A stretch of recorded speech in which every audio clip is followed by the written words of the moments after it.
प्यारे दोस्तों नमस्कार। सभी भाई और बहनों का हार्दिक अभिनंदन, सुस्वागतम। दोस्तों, अगर आप नेट की तैयारी कर रहे हैं, पीजीटी की तैयारी कर रहे हैं, पीजीटी की तैयारी कर रहे हैं या अन्य हिंदी साहित्य से संबंधित कोई भी एग्जाम की तैयारी कर रहे हैं, तो ये प्रश्नोत्तर आपके लिए उपयोगी है। और अगर आप वर्तमान में तैयारी नहीं कर रहे हैं या भविष्य के बारे में सोच रहे हैं, तो भी आपके लिए उपयोगी है। या आप बीए कर रहे हैं या एमबीए की पढ़ाई कर रहे हैं, तो भी आपके लिए उपयोगी है।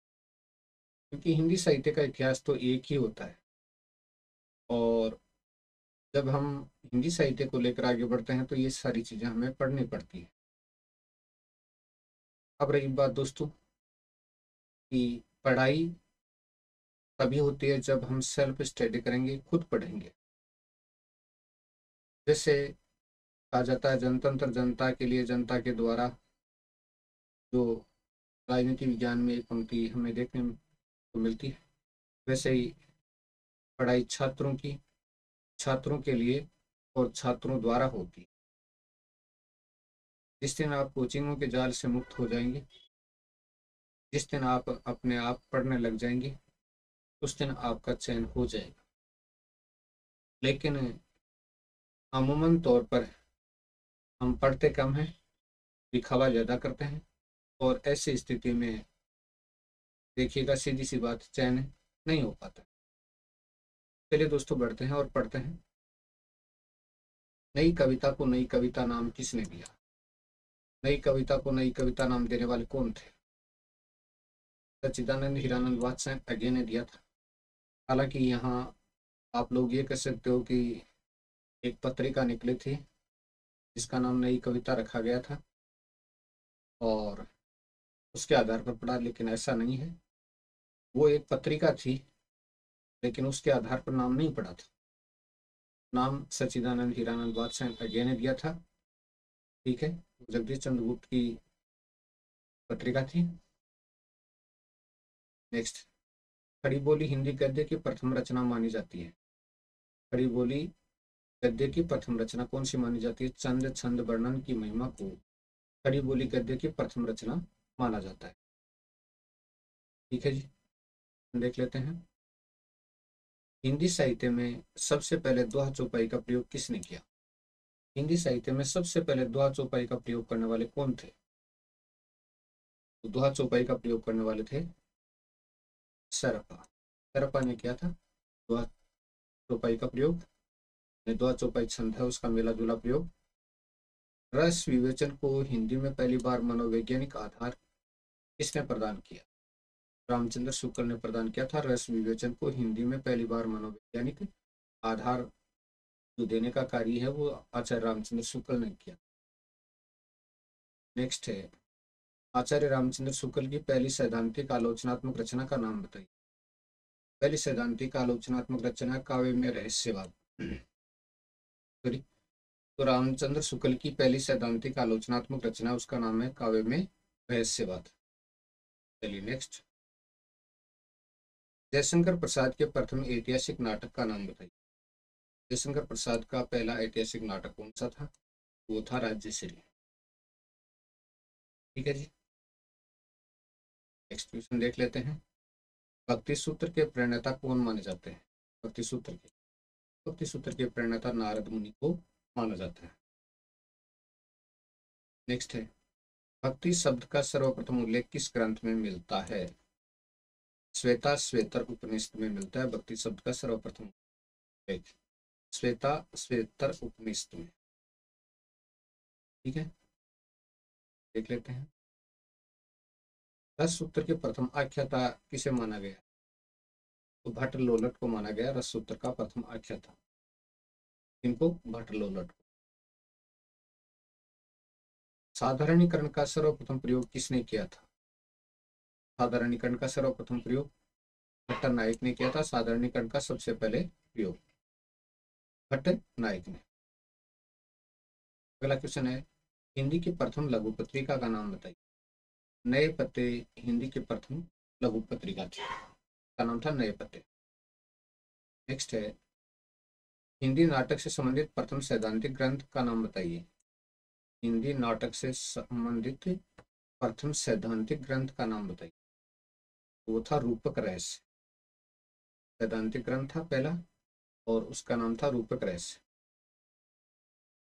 खड़ी बोली हिंदी को सर्वप्रथम साहित्यिक स्वरूप किसने प्रदान किया? खड़ी बोली हिंदी को सर्वप्रथम साहित्यिक स्वरूप किसने प्रदान किया? राम प्रसाद निरंजनी ने खड़ी बोली हिंदी को सबसे पहले साहित्यिक स्वरूप प्रदान किया था। अगला है, खड़ी बोली हिंदी के किस ग्रंथ में सर्वप्रथम साहित्यिक स्वरूप नजर आता है? तो खड़ी बोली हिंदी के किस ग्रंथ में सबसे पहले साहित्यिक स्वरूप नजर आता है? यानी कौन सा ग्रंथ है जिसमें साहित्यिक स्वरूप नजर आता है? तो इसका उत्तर है भाषा योग वशिष्ठ। भाषा योग वशिष्ठ में सबसे पहले साहित्यिक स्वरूप नजर आता है। पृथ्वीराज रासो की रचना किसने की थी? पृथ्वीराज रासो की रचना करने वाले कौन थे? इससे सरल कोई प्रश्न नहीं हो सकता। तो ये है चंद्रवरदाई ने। चंद्रवरदाई ने की थी।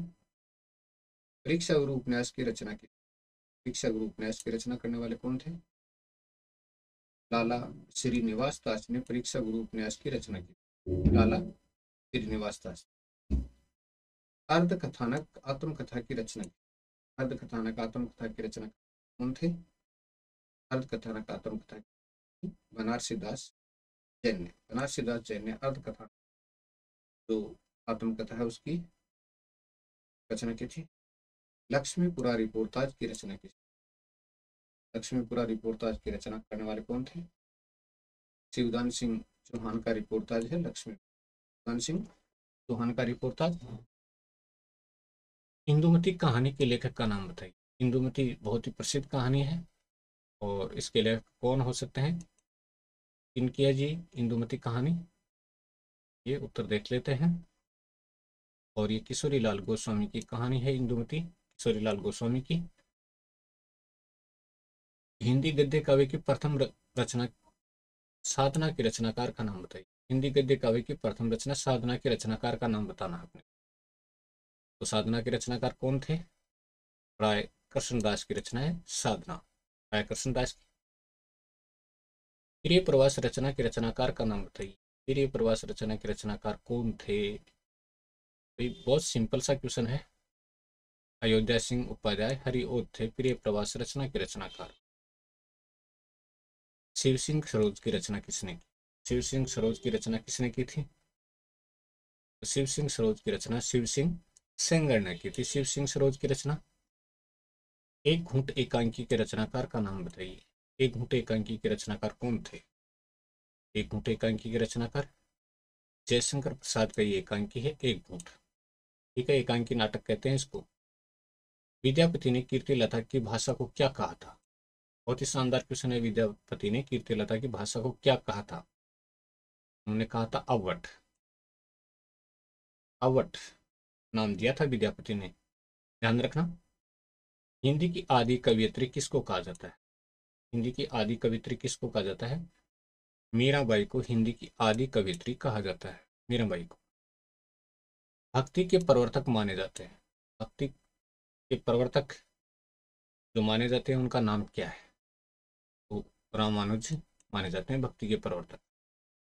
एकांतवासी योगी की रचना किसने की थी? एकांतवासी योगी की रचना ये की थी श्रीधर पाठक ने। श्रीधर पाठक ने एकांतवासी योगी की रचना की थी। अनुदित रचना है। करुणालय के रचनाकार का नाम बताइए। करुणालय के रचनाकार कौन है? जयशंकर प्रसाद की रचना है करुणालय। झरना काव्य संग्रह के रचनाकार का नाम बताइए। झरना काव्य संग्रह के रचनाकार बहुत ही सिंपल सा क्वेश्चन है। जयशंकर प्रसाद की रचना है झरना काव्य संग्रह। रीति काव्य का सर्वप्रथम ग्रंथ माना जाता है। रीति काव्य का पहला ग्रंथ तो ये माना जाता है दोस्तों हिम तरंगिणी है। वो रीति काव्य का, सॉरी हिम तरंगिणी नहीं, हित तरंगिणी। हिम तरंगिणी दूसरा हो जाता, तो हित तरंगिणी याद रखना। जैसे मैं बोलते समय कंफ्यूज हुआ वैसे आप भी कहीं कंफ्यूज मत हो जाना। हित तरंगिणी है। हिम तरंगिणी मखनलाल चतुर्वेदी की है। हित तरंगिणी की रचना किसने की? हित तरंगिणी की रचना, और ये रचना कृपाराम ने की थी। कृपाराम ने की थी हित तरंगिणी की रचना। महादेव वर्मा की निहार रचना का प्रकाशन वर्ष कौन सा है? पहला काव्य संग्रह माना जाता है, तो इसका प्रकाशन वर्ष कौन सा है? 1930। 1930 में निहार का प्रकाशन। जयशंकर प्रसाद की कहानी ग्राम का प्रकाशन वर्ष कौन सा है? तो ग्राम कहानी उसका प्रकाशन वर्ष कौन सा है? 1911 में ग्राम कहानी का प्रकाशन हुआ था। जैनेन्द्र कुमार का परख उपन्यास कब प्रकाशित हुआ? 1929 में प्रकाशित हुआ था परख उपन्यास, 1929 में। नेक्स्ट क्वेश्चन, फणीश्वर नाथ रेणु का आंचलिक उपन्यास कौन सा है? मेला आंचल उनका आंचलिक उपन्यास है। ठीक है। अगला क्वेश्चन, आधुनिक हिंदी का पहला अभिनीत नाटक कौन सा है जिसका अभिनय किया गया? वो जानकी मंगल है दोस्तों। नेक्स्ट क्वेश्चन, जानकी मंगल के रचनाकार का नाम बताइए। शीतला प्रसाद त्रिपाठी की रचना है जानकी मंगल। ठीक है। नेक्स्ट देख लेते हैं, सच्चिदानंद हीरानंद वात्सन आगे का प्रथम उपन्यास कौन सा था? शेखर एक जीवनी इनका प्रथम उपन्यास था। दोस्तों वही बात, वीडियो के पर्सन दमदार हैं तो लाइक शेयर कमेंट सब कुछ मिलेगा, और नहीं तो कुछ नहीं मिलेगा। बिंदास। बहुत बहुत धन्यवाद।